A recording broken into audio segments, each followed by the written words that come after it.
제가 전도사 시절 초등학생들에게 이런 설교를 했습니다. 아이들에게 핸드폰을 보내주면서 얘들아, 이 핸드폰이 고장나면 어떻게 할래? 어떠십니까? 우리 성도님들, 내가 가지고 있는 이 핸드폰 고장나면 어떻게 하시렵니까? 어떻게 하실 거예요? 고치려고 AS센터에 가겠죠? 아이들이 다 그렇게 외쳐. 아유, 전도사님, AS센터에 가야죠. 고치러 가야죠. 그때 제가 그 아이들에게 이렇게 이야기했습니다. 얘들아, 그런데 만약에 너희의 아빠가 이 핸드폰을 만든 사람이라면, 너희 아빠가 이 핸드폰을 설계하고 만든 연구원이라면 너희는 어떻게 하겠니? 어떠십니까? 내 아들이 이 핸드폰을 개발한 연구원이에요. 그렇다면 핸드폰이 고장났을 때 AS센터에 가시겠습니까? 아니면 이 핸드폰을 만든 내 아들에게, 나의 아버지에게 부탁하시겠습니까?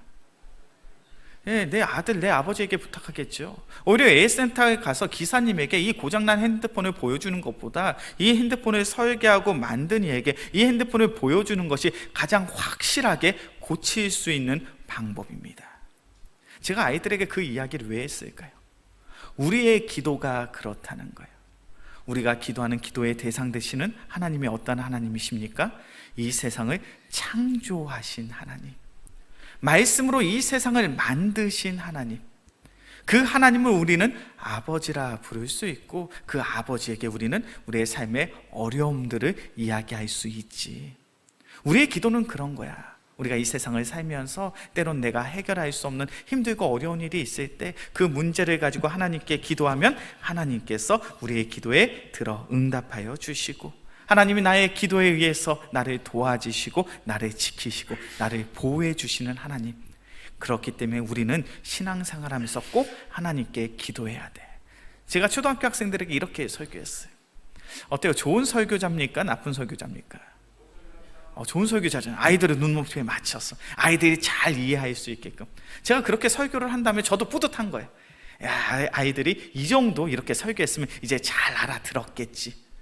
그런데 아직도 기억나. 그렇게 설교를 마친 다음에 이제 예배를 마치고 이제 사무실로 가려고 하는데 5학년짜리 여학생이 쫄래쫄래 저를 찾아왔습니다. 그리고 저한테 질문하는 거예요. 전사님, 그런데 궁금한 게 있어요. 하나님은 우리의 모든 생각을 다 아시잖아요. 우리의 모든 마음을 다 아시잖아요. 그치, 하나님은 우리의 모든 생각, 우리의 마음을 다 아시는 분이지. 전사님, 그러면 하나님은 우리의 생각, 우리의 마음을 다 아시는데 굳이 기도할 필요가 있어요? 기도 안 해도 되지 않을까요? 기도하지 않아도 하나님이 우리의 마음 다 아시니까 우리의 문제 다 해결해 주시는 거 아니에요? 이렇게 저한테 대답을 하더라고요. 제가 그 질문을 듣는데 얼마나 당황했는지 모릅니다. 야, 이렇게 똑똑한 아이가 있더니 그 순간 너무 당황해서 제가 어떻게 설명해 줬는지 기억도 나지 않아요.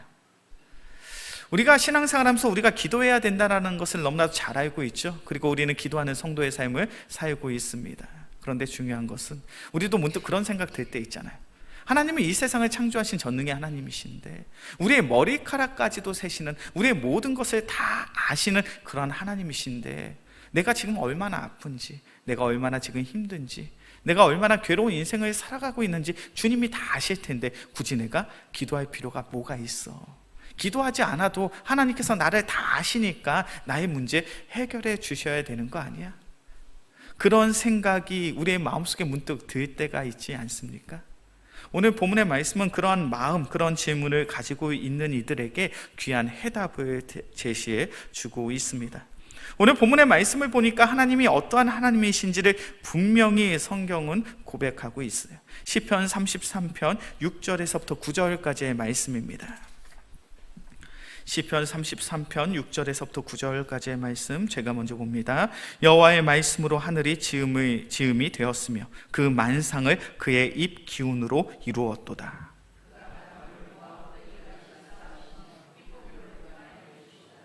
온 땅은 여호와를 두려워하며 세상의 모든 거민들은 그를 경외할지어다. 아멘. 시편 33편 6절부터 9절까지의 말씀을 보니까 어떠한 하나님을 분명히 설명하고 있습니까? 6절의 말씀을 보니까 하나님께서는 말씀으로 이 세상의 모든 것을 지으셨다는 거예요. 하나님께서는 말씀으로 이 하늘도 지으시고 이 하늘에 있는 모든 별들까지도 하나님께서 창조하신 줄로 믿습니다.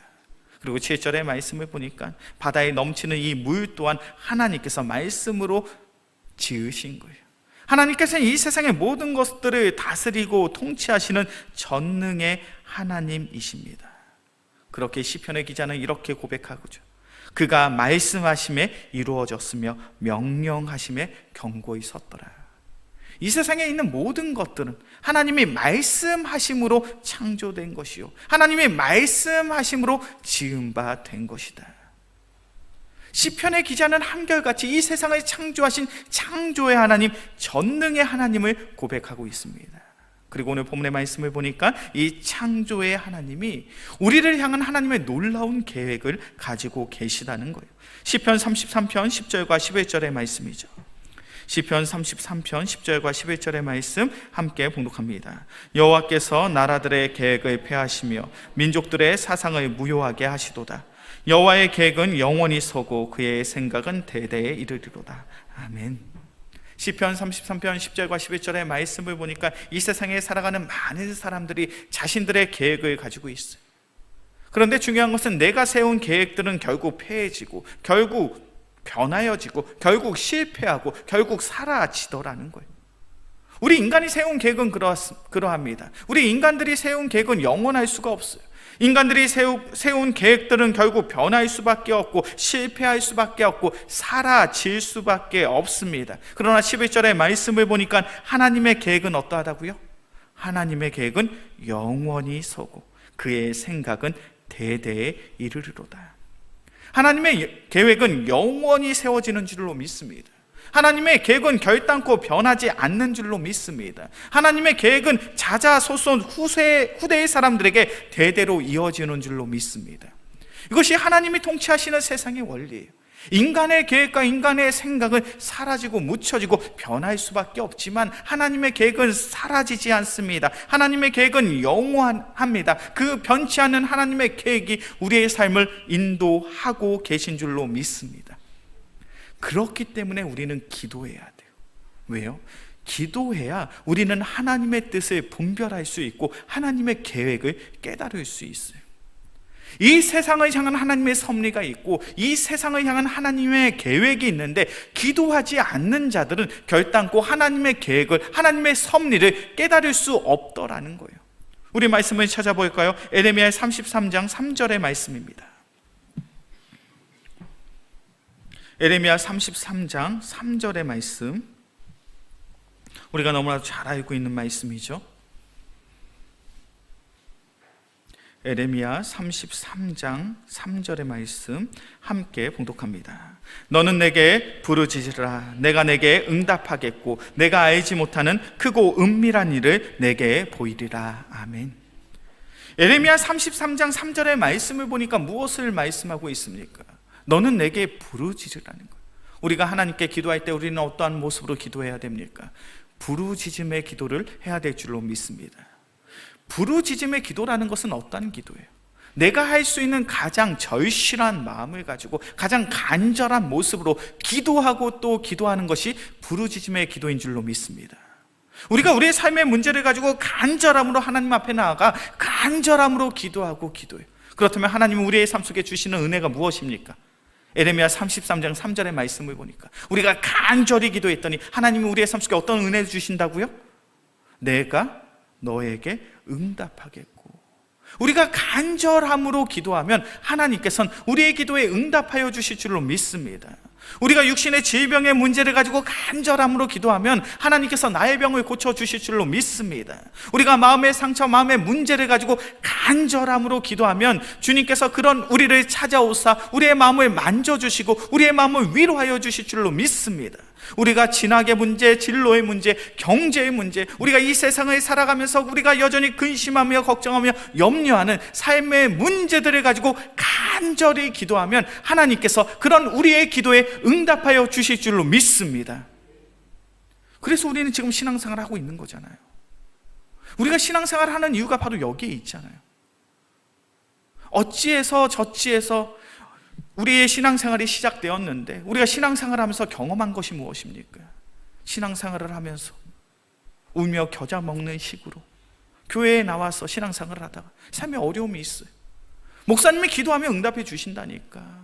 우리 구역장님이 기도하면 응답해 주신다니까. 삶의 어려움 속에서 내가 정말로 기도했더니 정말로 하나님이 나의 기도에 응답해 주시네. 우리 이 자리에 계신 성도님들은 다 개인적인 그런 간증이 있으시잖아요. 나의 기도에 응답하시는 그 하나님의 은혜 때문에 지금 우리가 오늘도 이렇게 신앙생활을 하고 있는 거잖아요. 그런데 오늘 본문의 말씀을 잘 보셨으면 좋겠어요. 우리가 간절함으로 기도했더니 하나님이 우리의 기도에 응답하여 주신대요. 그런데 하나님의 은혜가 거기에서 끝나는 것이 아니에요. 하나님이 나의 기도에 응답하여 주심으로 나의 문제가 해결됨으로 인하여 하나님의 응답이 끝나는 것이 아닙니다. 우리 하반절의 말씀이죠. 내가 알지 못하는, 우리 함께 봉독합니다. 시작. 내가 알지 못하는 크고 은밀한 일을 내게 보이리라. 우리가 간절함으로 기도했더니 나의 간절한 기도에 하나님께서 그 기도에 응답하여 주심으로 나의 문제가 해결받았는데, 그것으로 나의 기도가 끝나는 것이 아니라 우리의 기도는 더욱 큰 은혜를 누리게 된다는 거예요. 내가 한 기도의 응답보다 더욱 큰 기도의 응답이 뭐냐면, 기도의 은혜가 무엇이냐면, 내가 알지 못하는 크고 은밀한 일을 내게 보이겠다. 이게 뭡니까? 우리가 알지 못하는 크고 은밀한 일을 너희에게 보여준다는 것. 하나님의 섭리, 하나님의 계획이 나를 통해 이루어지고 있음을 하나님께서 보여주신다는 거예요. 우리가 열심히 기도함으로 우리가 누릴 수 있는 은혜가 무엇입니까? 먼저는 나의 기도에 응답하시는, 나의 삶의 문제를 해결해 주시는 그 예수님을, 그 주님을 우리는 만날 수 있어요. 그런데 우리의 신앙생활은 여기서 끝나는 것이 아니에요. 우리가 간절함으로 기도했더니 우리가 알지 못하는 크고 은밀한 일, 하나님의 놀라운 계획과 하나님의 놀라운 섭리를 바로 우리는 깨닫게 될 줄로 믿습니다. 그때부터 우리의 인생, 우리의 삶의 모습이 완전히 달라지는 거예요. 그전에는 이 세상을 살아가면서 가장 중요한 것이 무엇입니까?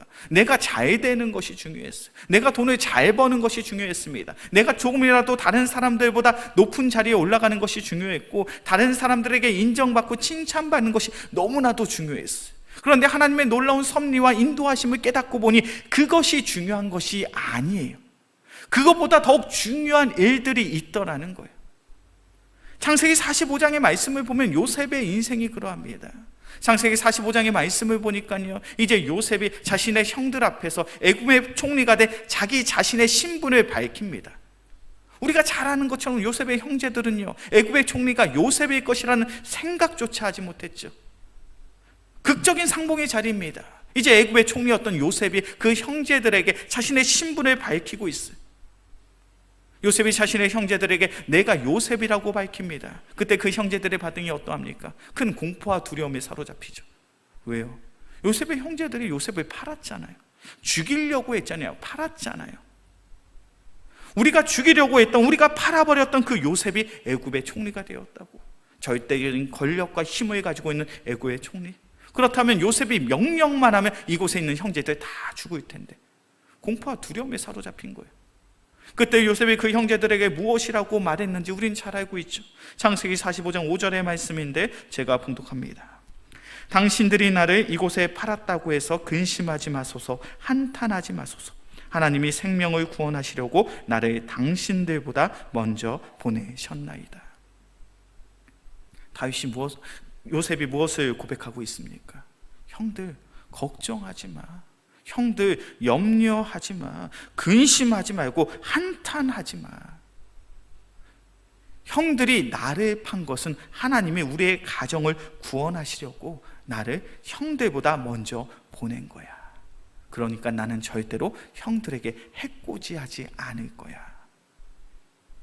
요셉이 어떤 인생을 살았는지 우리는 잘 알고 있잖아요. 형들에게 미움을 받아서 죽을 위기에 놓이게 됩니다. 간신히 살았더니 그 형들이 요셉을 어떻게 합니까? 애굽의 종으로 팔아버렸죠. 애굽의 종으로 살아가는 요셉, 모함을 받아서 감옥에 갇힙니다. 감옥 속에서 술 맡은 관원장, 떡 맡은 관원장을 도왔더니 오히려 2년 동안 더 오랜 시간 감옥에 갇히게 되었어요. 그의 삶 속에 상처가 많습니다. 모함이 있고 배신이 있고요. 억울해도 그렇게 억울한 인생은 없죠. 팔릴 사람이 없어서 형제들에게 팔림을 당합니까? 이것처럼 억울하고 이것처럼 괴로운 삶이 어디에 있겠냐는 거예요.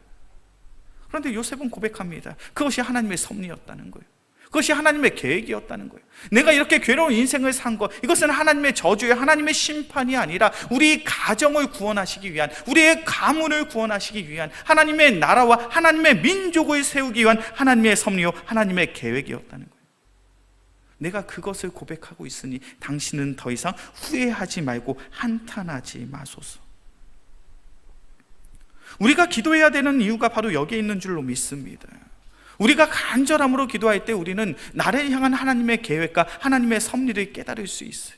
나를 통해 이루실 하나님의 나라가 있고 나를 통해 이루실 하나님의 민족이 있음을 우리가 깨닫게 되는 거예요. 예수님께서 우리를 구원하여 주신 줄로 믿습니다. 예수님이 우리를 어떻게 구원하셨습니까? 십자가에 달려 죽으심으로, 십자가에 모진 순환과 고난과 죽음으로 말미암아 우리 모두가 구원을 받았잖아요. 우리 모두는 예수님의 사랑으로 보혈로 그 십자가의 은혜로 구원을 받은 줄로 믿습니다. 그리고 우리를 향한 하나님의 놀라운 계획과 섭리가 우리의 삶 속에 있는 줄로 믿습니다. 하나님이 우리를 구원하셨다면, 예수님이 우리를 구원하셨다면 우리를 향한 분명한 계획이 있겠죠. 섭리가 있겠죠. 인도하심이 있겠죠. 그렇지 않습니까? 예수님이 어떤 계획이 있으니까 나를 구원하셨을 거 아니에요. 예수님의 어떠한 섭리와 인도하심이 있으니까 우리를 구원하셨을 거 아니에요. 저는 주님의 은혜로 목사가 되었습니다. 주님이 저를 목사로 세우셨다는 것, 주님이 시키고자 하신, 하나님께서 이루고자 하시는 분명한 계획과 섭리와 인도하심이 있으시니 저를 부르신 거 아니겠습니까? 그런데 잘 생각해 보셔요. 하나님이 나를 구원하셨는데, 주님이 나를 구원하셨는데, 나를 통해 이루실 하나님의 분명한 계획과 섭리가 우리의 삶 속에 있냐라는 거예요. 그것을 바라보고 신앙생활을 하고 있냐는 거예요. 그 영적인 목표를 향해서 우리가 나아가고 있냐는 거예요. 오늘 본문의 말씀 시편 33편의 말씀을 보면요, 하나님의 계획, 하나님의 인도하심이 하나님의 백성을 향해 있음을 성경은 분명히 증거하고 있어요. 우리 시편 33편 18절과 19절의 말씀입니다. 자막으로 준비되어 있죠. 시편 33편 18절과 19절의 말씀 함께 봉독합니다. 여호와는 그를 경외하는 자 곧 그의 인자하심을 바라는 자를 살피사 그들의 영혼을 사망에서 건지시며 그들이 굶주릴 때 그들을 살리시는도다. 하나님의 계획은요, 하나님의 섭리는 막연한 것이 아닙니다. 하나님의 계획, 하나님의 섭리는 매우 구체적이에요. 하나님의 백성을 향하여 있고 하나님의 백성들을 구체적으로 보호하고 인도하는 것이 바로 하나님의 계획이고 하나님의 섭리인 줄로 믿습니다. 시편 33편 18절과 19절이 바로 그것을 이야기하고 있잖아요. 여호와는 그를 경외하는 자 곧 그의 인자하심을 바라는 자를 살피사 그들의 영혼을 사망에서 건지시며 그들이 굶주릴 때 그들을 살리시는도다. 하나님의 섭리, 하나님의 계획은 무엇입니까? 이 세상 속에 하나님을 알지 못하는 그러한 영혼들을 그 세상 속에서 건져내사, 그 사망에서 건져내사 그들의 삶 속에 세상에 누릴 수 없는 평안과 기쁨을 허락하시는 것, 그것이 하나님이 우리를 향한 놀라운 계획이고 섭리인 줄로 믿습니다. 우리는 우리의 간절한 기도를 통하여 그런 하나님의 계획과 하나님의 섭리를 발견할 수 있어요. 주님께서 나를 통해서 일하시길 원하는구나. 나를 통해서 영혼을 구원하시길 원하는구나. 나를 통해서 우리의 가정이 신실한 믿음의 가정으로 세워지길 원하시는구나. 그 하나님의 놀라운 계획과 섭리를 발견하고 그 계획과 섭리 속에 순종할 수 있는 우리 모두가 되어지게 주의 이름으로 간절히 축원합니다. 이것이 얼마나 중요한 신앙의 고백인지 몰라요. 윌리엄 캐리라는 분이 계십니다. 이 사람은 현대 선교의 아버지라는 별명을 가지고 있어요. 40년이 넘게 인도 땅에 가서 그리스도의 복음을 증거하고 여러 권의 성경들을 번역하며 복음의 씨앗을 뿌렸던 이가 바로 윌리엄 캐리. 젊은 윌리엄 캐리가 인도로 가기 위해서 선교를 결심하고 이제 인도로 선교를 가기 위해서 준비를 하고 있습니다. 근데 주변에 있는 많은 사람들이 그를 만류해요. 그들이 이렇게 이야기합니다. 당신이 하지 않아도 하나님은 인도를 구원하실 수 있습니다. 윌리엄 캐리, 곧 내가 그곳으로 가야만 되느냐? 너 아니고도 인도를 구원할 사람은 참 많아. 내가 가지 않아도 하나님은 전능의 하나님이시기 때문에 내가 행하지 아니하도 그 인도 땅을 주님께서 구원하실 거야. 그러니 굳이 너는 그곳에 가지 않았으면 좋겠다. 왜냐하면 당시 인도 땅이 너무나도 위험했거든요. 인도 땅에 복음을 증거한다는 것은 죽으러 가는 거나 마찬가지였습니다. 그렇게 주변에 많은 사람들이 만류하는 거예요. 윌리엄 캐리, 내가 전하지 않아도, 내가 선교하지 않아도 하나님은 당신의 능력으로 그 인도 땅을 구원하실 거야. 그러한 만류 속에 윌리엄 캐리는 이렇게 대답을 합니다. 하나님은 나를 통해 그 일을 하시길 원하십니다. 윌리엄 캐리에게 분명한 확신이 있었어요.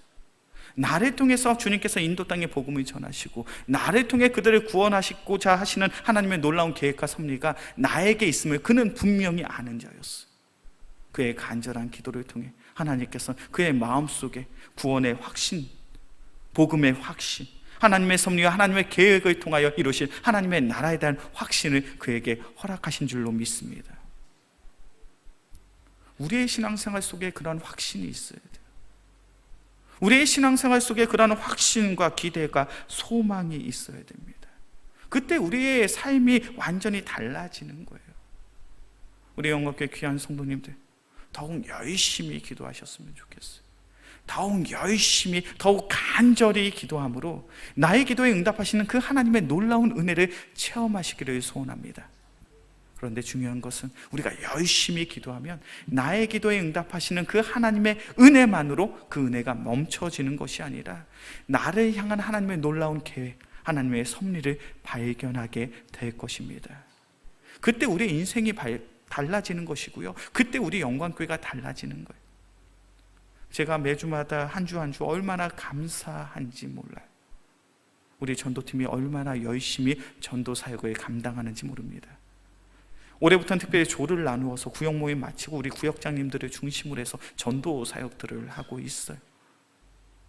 시간이 나의 때 그 짬을 내서 전도하는 거 결코 쉬운 일이 아닙니다. 아마 전도해 보신 분들 느끼실 거예요. 요즘 전도하는 것이 참 쉽지가 않아요. 나름대로 교회에서 잘 준비해서 전도 부품 나눠주잖아요. 그런데 그것을 기쁨으로 받으시면서 아이고 수고 많으십니다, 그렇게 인사하시는 분들 있을까요, 없을까요? 있어요. 있기는 있기는 있습니다. 근데 너무 적어요. 대부분 어때요? 받으면 그냥 받으면서 시큰둥하고, 혹은 인상을 찌푸리기도 하고, 왜 이런 거 주냐고 핀잔을 주기도 하고, 참 마음 상하는 순간순간들이 참 많아요. 그럼에도 불구하고 우리 귀한 성도님들이 구역 모임 마치시고 짬을 내서 전도하고 계시잖아요. 그런 시련을 받으시는 이유가 무엇입니까? 전도의 삶이 나에게 있음을 내가 깨달았기 때문이에요. 요즘 영광교회 굉장히 바쁩니다. 특별히 저도 굉장히 바빠요. 지금 매일 대신방하고 있죠. 지난주에는 이제 특세가 맞춰지고 이제 대신방 기간인데, 지금 사무실에 들어올 때마다 뭘 준비하고 있냐면 단기 선교 이제 5월달부터 준비하고 진행해야 되니까 계획하고 있어요. 피곤할까요? 안 피곤할까요? 피곤할까요? 안 피곤할까요? 안 피곤해요. 웃으시네요? 비웃는 건 아니시죠? 몸은 피곤하죠. 그런데 설렘이 있어요. 야, 우리 영광교회가 단기 선교를 갈 수 있구나. 캄보디아 땅에 복음을 전할 수 있구나. 하나님께서 우리 영광교회를 향한 분명한 계획이, 인도하심인데 그것을 실현할 수 있구나. 설렘과 기대가 있는 거예요. 너무 즐거운 거예요. 너무 행복한 거예요. 우리 영광교회 귀한 성도님들, 우리 모두에게 그러한 설렘과 기대가 있게 주의 이름으로 간절히 축원합니다. 그러한 설렘과 그러한 기대는 어디에서 출발하는 겁니까? 하나님이 우리에게 주신 분명한 계획, 섭리, 그것을 발견해야 우리가 누릴 수 있는 거예요. 이제 말씀을 정리합니다. 우리 영광교회는 매월 마지막 제주를 선교 헌신 예배로 드리고 있어요. 매월 마지막 제주마다 선교 헌신 예배를 드리는 이유가 무엇입니까? 우리가 전도자로서 부름을 받고 우리가 선교자로서 부름을 받았는데 그 사실을 잊지 말자는 거예요. 우리의 마음속에 주님께서 부르신 분명한 이유와 목적이 있어서 그 하나님의 나라를 위하여, 그 복음의 증거함을 위하여 살아갈 수 있는 내가 돼야지. 그러한 다짐, 그러한 결단을 가지기 위해서 우리 영광교회가 선교 헌신 예배를 갖는 줄로 믿습니다. 우리 영광교회 귀한 성도님들, 더욱 간절히 기도하셨으면 좋겠어요. 더욱 힘써서 기도하셨으면 좋겠어요.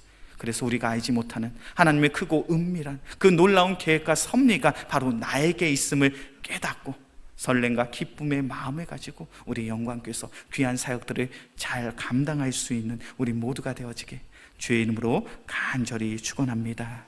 기도하겠습니다. 사랑의 주님 감사합니다. 주님께서 우리를 사랑하시는 줄로 믿습니다. 그렇게 귀한 십자가의 구속의 은혜로 우리가 구원을 받았습니다. 우리 영광교회 귀한 성도들 더욱 간절함으로 기도하길 소원합니다. 더욱 간절함으로 기도함으로 나의 기도에 응답하시는 그 하나님을 마주하며 크고 은밀한 우리를 향한 하나님의 놀라운 계획과 섭리를 마주할 수 있는 복된 믿음의 성도들 되게 하여 주시옵소서. 이 모든 말씀 우리를 사랑하시는 예수 그리스도의 이름으로 기도합니다. 아멘.